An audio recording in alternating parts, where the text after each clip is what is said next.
Everyone, welcome to the show. So, Republican lawmakers are freaking out. They are freaking out about the midterms. I have some quotes to share with you that prove that they know that it's going to be bad for them. Like they're running for cover. It's like the Cool in the Gang song, right? It's too hot, too hot, too hot, baby. Gotta run for cover, gotta run for shade. Yeah, they're sorry to get off on that tangent. They're running for cover so fast. They do not want to be a part of this anymore. And we have evidence of this fact because there are 5 new Republicans in just the last month and a half who announced that they're bowing out before the elections. One of them is even leaving the party. He no longer feels that the party aligns with his values. So I have that story to share with you. Before I get into all these details, though, please do me a big favor. Hit the subscribe button below this video. It is totally free for you. Helps the show tremendously. So really appreciate that. So here's what's going down. So at the end of last year, Virginia State Senator Brian Reeves announced on Twitter that he was going to drop out of the race. He was running to become a U.S. Senator, and he was running against the current Democratic seated Senator, Mark Warner. But he wrote in this post, it's very long, so I'm not going to read the whole thing, but he said, "Today, after prayerful reflection and conversations with my family, I am withdrawing from the U.S. Senate race." He mentions a serious family health matter, which is what they all try to say. My faith and my family come first. I remain fully committed to the citizens of Virginia, blah, blah, blah. I'm grateful to every supporter and volunteer, goes on, honor God, love family, blah, blah, blah, blah, blah. So this guy, typical line, oh, gotta think of my family. I mean, could be real, but I seriously doubt it. Anyway, Salon journalist Amanda Marcotte, I think is how you pronounce her name, she mentioned this in an article, and she said that based on what she's hearing in DC, quote, Republicans are in a holding pattern, basically waiting for Trump to die or finally quit politics, with the latter feeling almost like a pipe dream at this point in time. Some of them increasingly seem to understand that they don't really have a political party, just a cult of personality. Their best hope is to bide their time and plan on rebuilding the GOP from the ashes once Trump is gone. They're just realizing this, you guys. After 10 years, they're like, maybe it's not about policies. Maybe it's just about a cult of personality. Oh, who could have known that? And because Trump's abysmal approval rating and failed policies are dragging them all down, another Republican announced their retirement. So Congressman Vern Buchanan announced that he won't seek re-election this year. So here's the article about that. There he is in the picture. Buchanan is a Florida man. He has been a member of the U.S. House of Representatives for 20 years. So this is a U.S. House rep. He said that in his announcement, it's time to pass the torch. And in the last week, we have had more announcements. So Indiana General Assembly member Ed Clear, he said that he will not seek re-election, and he's the one who's leaving the Republican Party. So this guy said that he, well, first of all, he's been in this position. He's been in the assembly for 18 years, but he cited Trump specifically when he said he was bowing out. And he said he's concerned about the Republican Party's ideological focus on certain issues. So he switched his affiliation to independent. He did not become a Democrat, but he is now an independent.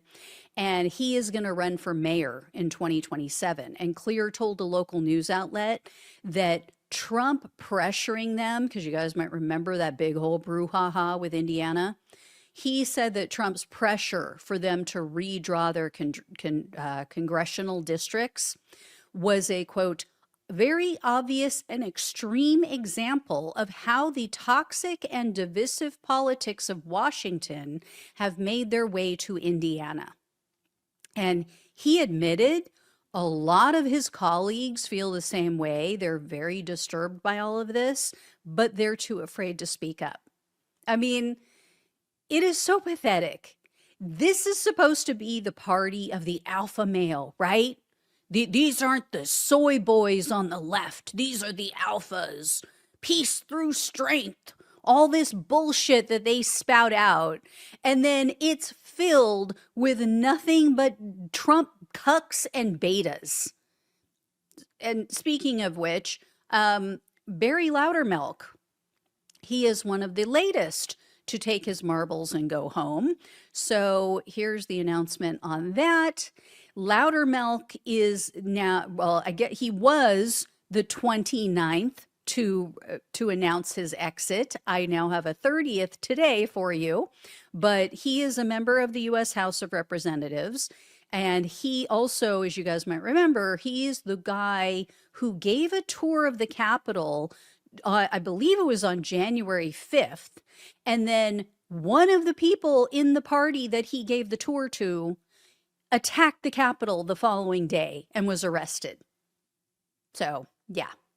As of today, though, like I said, we have another one. We have another Republican Congress member, U.S. House of Representative member, who is now not stepping down, but he's not going to run for re-election. So this guy's very interesting because he is the one lone Republican Congress member in the state of Nevada. And his name is, I think it's pronounced Mark Amadei. It's Amodei. So he also announced this on Twitter. Here's his post. He said, quote, "Serving the people of Nevada has been the honor of my lifetime. Please see statement below." And then it goes on to say, thank you for the honor. I came to Congress to solve problems. I look forward to finishing my term. He's been in there 15 years. He said, it's time to pass the torch as well. So the Hill news outlet spoke with some Republican members of Congress, and they explained to them why they're getting out of Dodge, why they're sounding the alarm. So one senator told them that I guess it was last week at this point. Yeah. Last week's special election in Texas, they called it a quote unquote wake up call. And they said that concern over the midterms, quote, should be very, very high. And then this person went on to say, quote, "Senators are saying more and more loudly that they're very, very concerned about the environment, that it's continuing to deteriorate.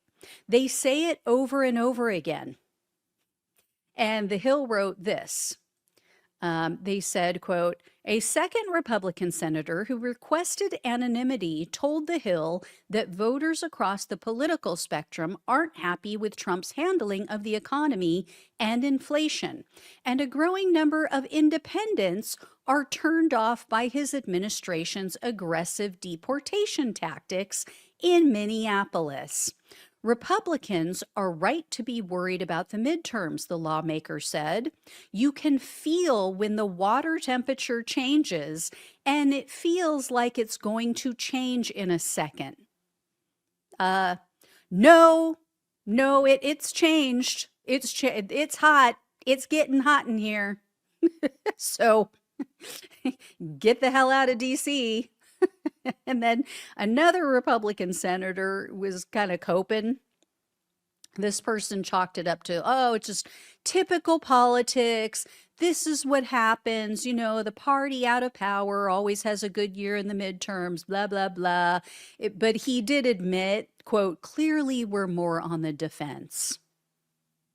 Yeah. So as of now, it's looking like November is going to be a good month for Democrats. It looks like 2027 will be the beginning of the end for Trump and his, regime, his horrific policies and what he's doing to people. And hopefully the beginning of some accountability for him and his minions. So anyway, guys, I'll keep an eye out for more departures. I'll let you know, but another one bites the dust. A lot of songs. A lot of songs in this episode. Another one bites the dust. It's getting hot in here. It's too hot. Anyway, all right. Thank you all so much for watching and listening. Please like, please share, and subscribe. Please donate if you can. Love you all. Take care. Talk with you soon.